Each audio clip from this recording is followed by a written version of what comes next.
ఓం నమో భగవతే రుద్రాయ. హలో అండి, అందరూ ఎలా ఉన్నారు? బాగున్నారా? శివపార్వతుల కృపా కటాక్షాలు మీకు మీ కుటుంబానికి పరిపూర్ణంగా ఉండాలని మనస్ఫూర్తిగా ప్రార్థిస్తున్నానండి. అయితే 2024 మంగళ గౌరీ వ్రతాలు మొదలు కానున్నాయి కదా. అయితే మంగళ గౌరీ వ్రతం పూజా విధానం మరియు దాని విశిష్టత గురించి ఈరోజు తెలుసుకుందాం. మొదటిసారిగా ఎవరైతే నా వీడియో చూస్తున్నారో ప్లీజ్ చిన్న లైక్ చేసి సబ్స్క్రైబ్ చేసి మీకు నచ్చితే గనక షేర్ చేయండి.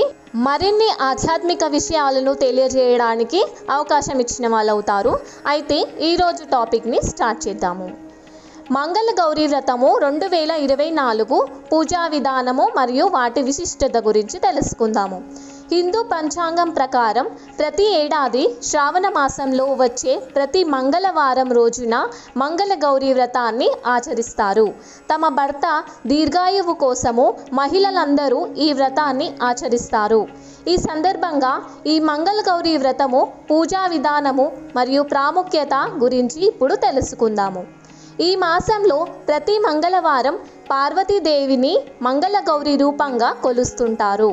వివాహిత మహిళలు ఈ అమ్మవారి వ్రతాన్ని ఆచరించటం వల్ల ఆ తల్లి కోరికలన్నీ నెరవేరుస్తుందని నమ్ముతారు. అంతేకాదు తమకు కష్టాల నుంచి విముక్తి లభిస్తుందని, అందుకే ఈ పవిత్రమైన రోజున ఉపవాసం ఉంటారు. తమ భర్త దీర్ఘాయువు ఆరోగ్యంతో ఉండాలని ఈ వ్రతాన్ని ఆచరిస్తారు. మరోవైపు వివాహం కాని స్త్రీలు సైతం తాము కోరుకున్న భాగస్వామి కోసం మంగళ గౌరీ వ్రతాన్ని చేస్తూ ఉంటారు. ఈ నేపథ్యంలో ఉత్తర భారతదేశంలో జూలై 22న తొలి శ్రావణ మాసం మంగళవారం ప్రారంభం కానుంది. తెలుగు రాష్ట్రాల్లో మాత్రం ఆగస్టు 5వ తేదీ నుంచి శ్రావణ మాసం ప్రారంభం కానుంది. 6వ తేదీ నుంచి మంగళ గౌరీ వ్రతం, వరలక్ష్మి వ్రతం నిర్వహించుకున్నారు.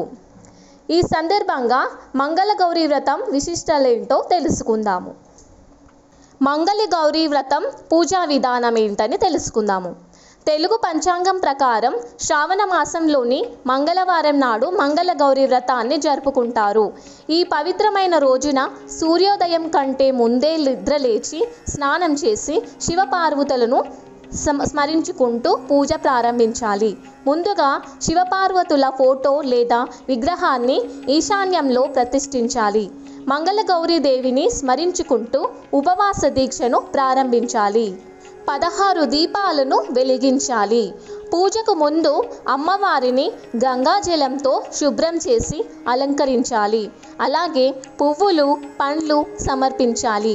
ఆ తరువాత 16 దీపాలను వెలిగించి మంగళ గౌరీ వ్రత విధానం కథ చెప్పుకుంటూ హారతి ఇవ్వాలి.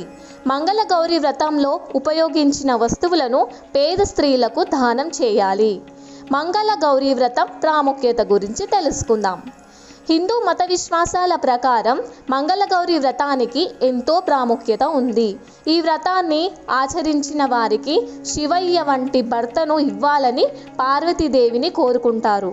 ఈ వ్రతాన్ని ఆచరించిన వారికి సంతోషకరమైన వైవాహిక జీవితం కొనసాగుతుందని చాలామంది నమ్ముతారు. అంతేకాదు ధనానికి లోటు అనేదే ఉండదు. ఈ పవిత్రమైన రోజున ఉపవాసం, దీక్ష కారణంగా జీవితాంతం సుఖ సంతోషాలతో జీవించే అవకాశం లభిస్తుంది. పార్వతీదేవి అనుగ్రహంతో మీ జీవిత భాగస్వామితో ప్రేమ సామర్థ్యం ఉంటుంది. ఇప్పుడు వ్రత నియమాల గురించి తెలుసుకుందాం. మంగళ గౌరీ వ్రతాన్ని ఆచరించడానికి ముందు వ్రతం రోజు భాగస్వామితో కలయికతో పాల్గొనకూడదు. అంటే బ్రహ్మచర్యం పాటించాలి. వ్రతం రోజున ఖచ్చితంగా ఉపవాసం ఉండాలి. ఈ వ్రతానికి 5 ముత్తైదులను పిలిచి వాయినం ఇవ్వాలి. ఒక మంగళ గౌరీ దేవి విగ్రహాన్ని ఆ నెలలో వచ్చే అన్ని వారాలలో ఉపయోగించాలి. వారానికి ఒక కొత్త విగ్రహాన్ని వాడకూడదు అని పండితులు చెప్తుంటారు. అలాగే మహిళలకు వాయినం ఇచ్చేటప్పుడు పసుపు, కుంకుమలు ఇవ్వకూడదని పండితులు చెబుతుంటారు. ఎందుకంటే సౌభాగ్యం కోసం వ్రతం చేస్తున్నప్పుడు పసుపు, కుంకుమలు ఇవ్వటం శుభప్రదం కాదని నమ్ముతారు. పసుపు కుంకుమలతో ముత్తైదువుకి బొట్టు పెట్టొచ్చు, కానీ చేతికి ఇవ్వకూడదని పెద్దలు చెబుతూ ఉంటారు. సర్వే జన సుఖినో భవంతు, లోక సమస్త సుఖినో భవంతు. స్వస్తి.